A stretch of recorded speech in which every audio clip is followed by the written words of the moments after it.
ओम नमः शिवाय। हर हर महादेव। स्वागत है आप सभी का आपके अपनी चैनल कथा और भक्ति में। आज आप इस वीडियो में श्रवण करेंगे सर्वपितृ अमावस्या व्रत कथा, जिसका हिंदू धर्म में बड़ा महत्व है। इस दिन पितरों को विदाई दी जाती है, जिसके बाद वे अपने लोक में चले जाते हैं। सर्वपितृ अमावस्या से जुड़ी एक कथा यह भी है, जिसके पाठ से पितर प्रसन्न होते हैं। सर्वपितृ अमावस्या पितृपक्ष का आखिरी दिन है, जिसे महालया अमावस्या भी कहते हैं। इस दिन पितृपक्ष का समापन होता है और पितरों को विदाई दी जाती है। इस दिन पितरों के निमित्त श्राद्ध और तर्पण करने का विधान है। सर्वपितृ अमावस्या को सभी अमावस्या में सबसे महत्वपूर्ण और बड़ी अमावस्या कहा जाता है, जिसका उल्लेख धर्म पुराणों में भी मिलता है। सर्वपितृ अमावस्या के दिन पितरों का श्राद्ध और तर्पण करने के लिए कथा का पाठ करना बहुत ही लाभकारी माना है। कहते हैं कि इस कथा का पाठ करने से पितृ प्रसन्न होते हैं और अपने वंशजों को आशीर्वाद देते हुए जाते हैं।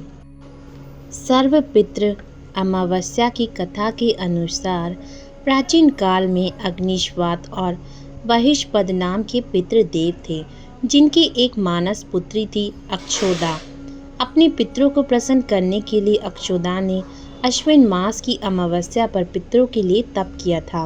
अक्षोदा की तपस्या से प्रसन्न होकर सभी पितर देवताओं ने अक्षोदा से वरदान मांगने को कहा, लेकिन अक्षोदा का पूरा ध्यान एक तेजस्वी पितर अमावसु पर था।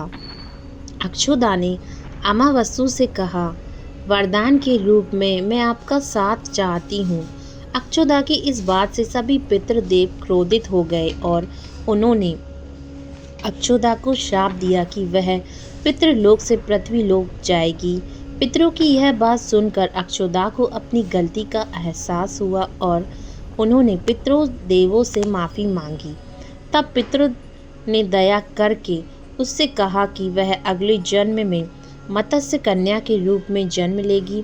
पितर देवों ने आगे कहा कि वह ब्रह्मा जी के वंशज महर्षि पराशर उस मत्स्य कन्या को पति रूप में मिलेंगे और तब उनके गर्भ से भगवान वेद व्यास जन्म लेंगे।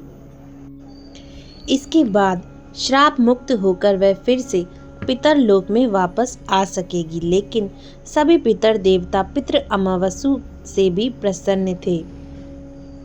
उन सभी ने पितृ अमावसु को वरदान दिया कि उन्होंने जिस तरह स्त्री के सौंदर्य के आगे आपने अपने मन को स्थिर रखा वह प्रशंसनीय है। इसी वजह से यह तिथि उनके नाम यानी अमावसु के रूप में जानी जाएगी।